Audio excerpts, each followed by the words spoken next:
Assalamualaikum warahmatullahi wabarakatuh. Rekan-rekan sekalian yang berbahagia, coba tebak saya lagi berada di mana? Benar, berada di atas jembatan Cihamplas Walk, Kota Bandung, Jawa Barat.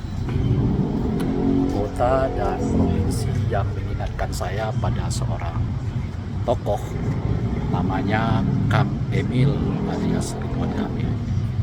Kita semua saya kira mengenal beliau yang saat ini sedang berlada di Pilkada Jakarta. Hanya saja laga beliau di Pilkada Jakarta kelihatan tidak semulus yang mungkin dibayangkan sebelumnya, di mana setidaknya dalam 3 survei terakhir menyebutkan bahwa suara Kang Emil cenderung stagnan, kalau tidak disebut mulai mengalami penurunan yang saya kira cukup signifikan. Sementara saat yang bersamaan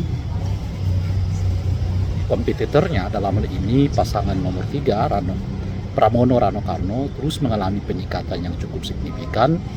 Bahkan dalam survei Kompas yang terakhir, Rano Karno dan Pramono Rano Karno sudah mulai menuju ke arah angka 41 bahkan 42%, sementara Kang Emil masih berada di angka 37. Itu versi terakhir dari survei Kompas yang kita baca ya akhir-akhir ini gitu. Sebelumnya 2 survei yang lain sebetulnya juga mengkonfirmasi hal yang sama, di mana survei LSI dan surveinya Carta Politika juga menyebut ada suara Pram dan Rano yang meningkat, sementara suara Kang Emil bersama Pak Suswono cenderung stagnan, kalau nggak disebut punya kecenderungan yang menurun. Ada satu lembaga survei yang menyebut sebaliknya, bahwa elektabilitas Pak Kang Emil dan Pak Suswono bahkan sudah berada di 51% dan punya kecenderungan Pilkada Jakarta itu ya hanya berlangsung dalam 1 putaran. Tapi seperti kita ketahui ya, hasil survei itu dievaluasi oleh Persepi dan Persepi menemukan data-data yang belum sepenuhnya dapat disebut tepat begitu. Oleh karena itu mereka memberi semacam teguran kepada Persepi untuk lain waktu tidak terlebih dahulu membacakan hasil survei mereka sebelum disampaikan kepada Persepi. Nah, dengan data-data yang kita lihat sekarang ini, ya tentu sulit kita membayangkan akan ada rebound suaranya Pak Ridwan Kamil, mengingat hanya tinggal 9 hari lagi ya, 9 atau 8 hari lagi ke depan. Jadi tentu butuh keajaiban ya, kalaupun kemudian Pak Ridwan Kamil bisa menaikkan kembali elektabilitasnya. Sekalipun Kang Emil sudah berkunjung kepada 2 tokoh besar nasional, yaitu Pak Jokowi dan Pak Prabowo. Sebagaimana kita ketahui, kira-kira beberapa bulan lalu Pak Ridwan Kamil bersilaturahmi ke rumah Pak Jokowi dan juga ke Pak Prabowo. Dan meskipun tidak dinyatakan bahwa kunjungan itu ada hubungannya dengan Pilkada Jakarta, tetapi tentu kita bisa membacanya dari luar bahwa salah satu dari tujuan ya kunjungan itu adalah mencoba menaikkan elektabilitas Pak Ridwan Kamil. Saya kira karena memang khususnya dengan Pak Prabowo ya, yang memungkinkan itu sebagai cara menaikkan elektabilitas Kang Emil. Hampir sulit kalau dilihat sekarang peta sosiologis dan politisnya ya, Kang Emil itu mendapatkan suara dari pemilih Jakarta gitu ya.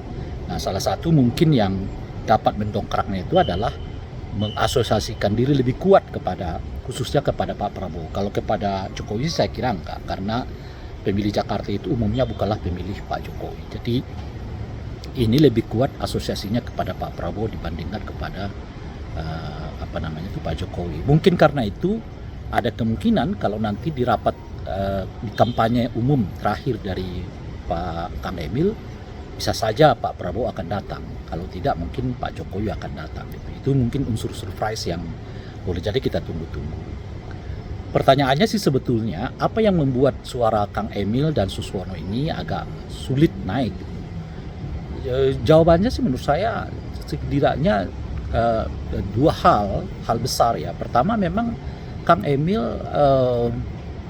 apa istilahnya itu ya, tidak terlalu diterima secara umum oleh publik Jakarta selama ada tokoh yang memungkinkan untuk menandingi beliau gitu. Karena Kang Emil kan lebih asosiatif kepada Jawa Barat dibandingkan dengan Jakarta gitu. Nah, kalaupun ada Pak Suswono pun tidak dapat mendongkrak suara kecuali suara yang memang berasal dari partainya, dalam ini adalah PKS gitu ya. Nah, jadi mereka hanya berputar-putar di situ, ditambah dengan suara yang datang dari partai politik ya, selain PKS ya, setengahnya mungkin Golkar, setengahnya mungkin Gerindra, yang lainnya sulit juga ya diraup oleh Pak Kang Emil maupun Pak Suswono. Bahkan etnik Sunda saja pun yang berada di Jakarta tidak sepenuhnya memilih Ridwan Kamil dan begitu lagi suku-suku yang lain, apalagi Betawi dan sebagainya gitu.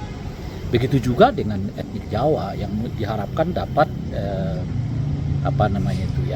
dipikat suaranya oleh Pak Suswono, tapi juga terbelah ke Pak Pramono khususnya ya. Nah, di luar itu ada tentu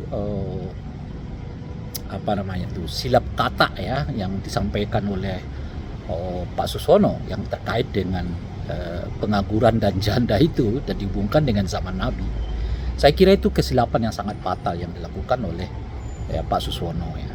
Sehingga kita tahu sekarang ini banyak kecaman yang bermunculan ya dari masyarakat terhadap ucapan Pak Suswono itu. Sekalipun Pak Suswono sudah minta maaf, tetapi rasanya sulit untuk menaikkan elektabilitas beliau dengan permintaan maaf itu.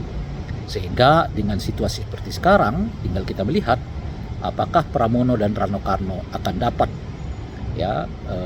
finish di satu putaran atau sebaliknya tetap 2 putaran. Meskipun kelihatan ya trennya Pramono dan Rano Karno terus melaju. Terima kasih.